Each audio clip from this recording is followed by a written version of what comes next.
जय श्री राम, हर हर महादेव। आपका स्वागत करते हैं अपने चैनल स्पोर्ट्स टॉक विद मैं शुक्ला में।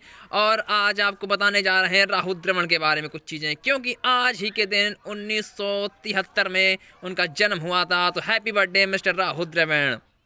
स्टीव वॉ जो ऑस्ट्रेलिया के पूर्व कप्तान थे, उन्होंने कहा था कि अगर जब ये बैटिंग करने आते हैं, इनको आपने 15 मिनट के अंदर आउट कर लिया तो ही अच्छी बात है, नहीं तो आप लोग दूसरे एंड से विकेट लेने को सोचिए। यानी कि वो इतने डिपेंडेबल प्लेयर थे, इसलिए इनको द वर्ल्ड के बाद से सम्मानित किया गया है भारतीय टीम की ओर से। राहुल द्रविड़ जो टेस्ट में तो अच्छा प्रदर्शन रहा ही, आप लोग जानते होंगे, लेकिन इन्होंने वनडे में भी 10,000 रन बनाए हैं। टोटल इनके रन है 10,889 रन है 318 इनिंग में। ओडीआई में बात कर रहा हूँ। और टेस्ट में तो महान है जाके mister dependable, mister wall, sir Rahul Dravid. 164 match खेले हैं, 286 इनिंग में 13,288 रन बनाए हैं 52.31 के बहुत ही जानदार और शानदार एवरेज के साथ। अब राहुल द्रविड़ के साथ हुआ क्या, ये हमेशा से ही सचिन तेंदुलकर के साथ खेलते चले आए। तो जब जब सचिन तेंदुलकर अच्छा खेलते हैं, राहुल द्रविड़ भी अच्छा खेलते थे। अगर सचिन फेल भी होते थे, लेकिन उस मैच में राहुल द्रविड़ चलते थे। कभी कभी उतार चढ़ाव हर प्लेयर के उसमें आता है जाके, कभी राहुल द्रविड़ फेल भी हुए, वो एक अलग बात है। हर प्लेयर के कैरियर में चीज़ें ज़रूर आती हैं। लेकिन मैं तो यही कहूँगा कि अगर उस ज़माने में सचिन ना खेलते तो 1990 के बाद से 1995 में इनका डेब्यू हुआ था, उसके बाद से 2011 तक खेले, उस ज़माने के सबसे बड़े प्लेयर हमारे राहुल द्रविड़ ही होते। अगर आप सचिन को थोड़ा सा देर के लिए साइड लाइन कर लीजिए तो दूसरे नंबर में आपको जो प्लेयर मिलेंगे वो हमारे राहुल द्रविड़ ही मिलेंगे। उन्होंने जो इनिंग खेली हैं, जो उनका टीम के खिलाफ डेडिकेशन था, जो उनका पोटेंशियल है जाके, वाकई में एक ऐसे प्लेयर का होना ही टीम में मजबूती प्रदान करता है।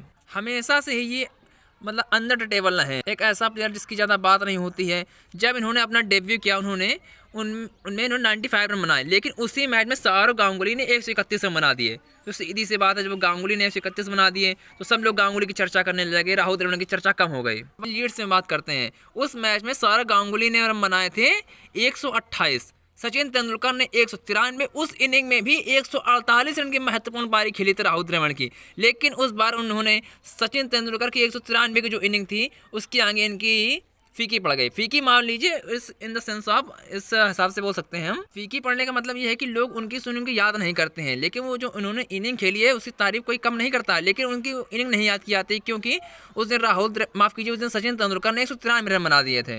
ये एक ऐसे कप्तान बने जाके जिन्होंने इंग्लैंड में जाके सीरीज जीती है। ऐसे 3 ही कप्तान हुए हैं जिन्होंने इंग्लैंड में जाके सीरीज जीती है, तो उसमें राहुल द्रविड़ भी एक हैं। उसके बाद मैं इनके 2011 के दौरे को बहुत बड़ा मानता हूँ, क्योंकि उस टाइम भारत का जो मिडिल ऑर्डर था सब पूरा फेल हुआ जा रहा था। भारत हल्का हल्का ट्रांजिशन के फेस में जा रहा था, और भारत की इंग्लैंड की सीरीज हो गई। अब भारत 4-0 सीरीज वो हारा। नॉटिंघम में तो ऐसा हो गया, ये ओपन करने आए थे राहुल द्रविड़। इन्होंने पूरी देर जब तक इनिंग चलती है, नॉट आउट है, 146 बना के खेल रहे थे। उसके बाद इंग्लैंड ने फॉलो ऑन दे दिया, फिर से ओपन करने आए। पहली गेंद या फिर एक चौका मारा उन्होंने, उसके बाद ये आउट हो गए, यानी कि 150 रन उस इनिंग में बनाए। अब बाकी पूरी टीम फ्लॉप चल रही थी, लेकिन अकेले जो हमारे राहुल द्रविड़ थे उस टीम में जान भरे रह रहे थे। 2011 में ही इन्होंने इंग्लैंड दौरे में 3 शतक बनाए थे उन्होंने, और लॉर्ड्स के मैदान में भी अपना ऑनर्स बोर्ड में नाम लिखवाया था। लेकिन जब तक राहुल द्रविड़ खेलते रहे, 38 साल के हो गए थे जाके 2011-12 की मैं बात बता रहा हूँ, तब तक इन्होंने पूरे मिडिल ऑर्डर का जो जिम्मेवारी थी वो उठाते रहे, क्योंकि 3 नंबर खेलते थे। अगर जल्दी विकेट जाता तो ही पारी संभालने की जिम्मेदारी होती, अगर लंबी साझेदारी होती तो उनको तेज खेलना पड़ता था। तो सारी चीज़ें राहुल द्रविड़ करते रहे और साथ ही साथ भारत को ढोते रहे। साथ ही अनसंग हीरो भी रहे, क्योंकि जब आपकी टीम में वीरेंद्र सहवाग थे, सौरव गांगुली, सचिन तेंदुलकर, वी लक्ष्मण, राहुल द्रविड़ एक से एक धुरंधर एक साथ खेलते थे, तो किसी ना किसी को थोड़ा सा एक साइड लाइन हो जाते थे। तो वही राहुल द्रविड़ के साथ हुआ है जाके। सचिन तेंदुलकर इतने महान थे और राहुल द्रविड़ भी महान उनसे कम नहीं थे, लेकिन लोग सचिन तेंदुलकर को ज़्यादा याद करते हैं, राहुल द्रविड़ की उतनी चर्चा नहीं होती है। लेकिन ये विवादों से भी घिरे रहे। इन्होंने मुल्तान में जब सचिन तेंदुलकर 194 खेल रहे थे, इन्होंने पारी डिक्लेयर कर दी। अब मेरी समझ में ये नहीं आया कि इन्होंने पारी डिक्लेयर क्यों की थी। उस मैच में वीरेंद्र सहवाग ने 309 रन बनाए थे। अचानक से ही ड्रेसिंग रूम से इशारा आता है कि राहुल द्रविड़ ने कहा कि आप वापस आ जाइए। सचिन तेंदुलकर 194 में खेल रहे थे। उस समय सचिन तेंदुलकर बहुत ही निराश थे। वहाँ जाके सचिन ने पूछा लोगों से, तो ड्रेसिंग रूम में भी मायूसी थी, क्योंकि अचानक किसी को नहीं पता था जाके कि इन्होंने 194 में डिक्लेयर क्यों कर दिया। आज भी इस चीज़ के लिए मैं क्यूरियस हूँ कि पता चल जाए कि आखिरकार 194 में क्या वजह थी जो राहुल द्रविड़ को डिक्लेयर करना पड़ा। उस दिन थोड़ी सी मैं आपको किस्सा बताता हूँ सचिन तेंदुलकर से जुड़ा हुआ। आज जब सचिन तेंदुलकर 194 बना के ड्रेसिंग में पहुँचे, उस टाइम पे भारत के कोच थे जॉन राइट साहब। अब जॉन राइट जब वॉशरूम में गए, अपना मुंह धो रहे थे जाके तेंदुलकर साहब। जॉन राइट ने कहा सॉरी, इसके पीछे मेरा कोई हाथ नहीं था।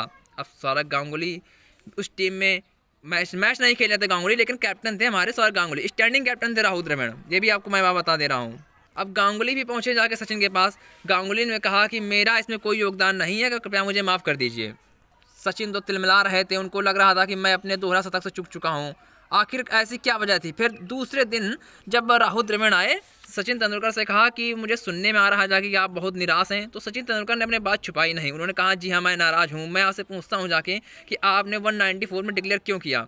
तो राहुल द्रविड़ ने उसका कोई जवाब नहीं दिया। उन्होंने ये बोला कि सचिन तुम्हें 200 रन बनाने के और भी मौके मिलेंगे, लेकिन ये टीम के हित के लिए था इसलिए मैंने ऐसा किया। लेकिन मैं यहाँ फिर बोलता हूँ कि ये टीम के लिए हित में था तो मुझे उस हित समझ में नहीं आया। हालांकि भारत मैच जीता वो अलग बात है, लेकिन अगर वो एक ओवर बाद डिक्लेयर कर देते उसमें क्या ही फ़र्क पड़ने वाला था।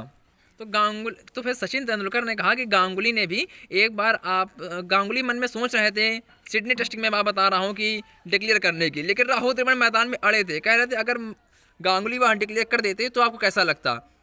इस पर भी राहुल द्रविड़ ने कोई सही जवाब नहीं दिया और जाके आखिरी में यही सांत्वना दी कि आपको 200 रन बनाने और भी मौके मिलेंगे। लेकिन सचिन तेंदुलकर ने कहा कि अब वो आपकी बात मैं मानता हूँ, लेकिन मुझे जब 200 रन बनाने के मौके मिलेंगे मुझे अपनी इनिंग फिर से 0 से स्टार्ट करनी पड़ेगी। अब मैं 194 से स्टार्ट नहीं करने वाला हूँ। हालांकि थोड़ी सी मनमुटाव चलते रहे दोनों के बीच में, लेकिन कभी इनके खेल में इस चीज़ को प्रभावित नहीं किए हैं। बाकी 2006 में हल्की सी बात कर लेते हैं, क्योंकि आज उसी से एंड करने वाला हूं मैं इस वीडियो का। जब भारत अफ्रीका पहुंचा जाकर पहला मैच इन्होंने अफ्रीका में किसी भारतीय कप्तान ने जीता था जाके, वो है राहुल द्रविड़। और आज उसी अफ्रीका में डू और डाई की सिचुएशन में भारत फंस चुका है। पहला मैच जीते थे इंडिया वाले और दूसरा मैच जीते हैं अफ्रीका वाले, यानी कि सीरीज का डिसाइडर आज होने वाला है। 11 जनवरी से स्टार्ट हो रहा है, आज ही है राहुल द्रविड़ का बर्थडे। तो क्या जहां से राहुल द्रविड़ ने अपने टेस्ट कैरियर की शुरुआत की थी जाके जीत के साथ, साउथ अफ्रीका में उन्होंने जीता था जाके, तो क्या ऐसे जब आज भारत के हेड कोच हैं जाके, तो क्या वहां में भारत सीरीज जीतेगा? ये देखने वाली बात होगी। बाकी आप लोग हमारे चैनल को सब्सक्राइब कीजिए, नोटिफिकेशन की घंटी भी बजा दीजिए, क्योंकि जब मैं वीडियो डालूंगा आपके पास उसका पहले नोटिफिकेशन आ जाएगा। थोड़ी सी बात बताने वाला हूँ चलते चलते, क्योंकि मैंने जो पिछला वीडियो डाला था जाके जिसमें जिमी एंडरसन के बारे में थोड़ा सा बताया था, मैच SCG वाला ड्रा हुआ था, उसमें एक ही दिन में 85 व्यूज़ आ गए और साथ ही साथ उस व्यूज़ के चक्कर में 10 लोगों ने सब्सक्राइब भी कर लिया। तो बाकी आप लोगों का तहे दिल से धन्यवाद है, आप लोग हमें इतना सपोर्ट कर रहे हैं। बाकी थैंक यू, बाय बाय, जय श्री राम, राधे राधे।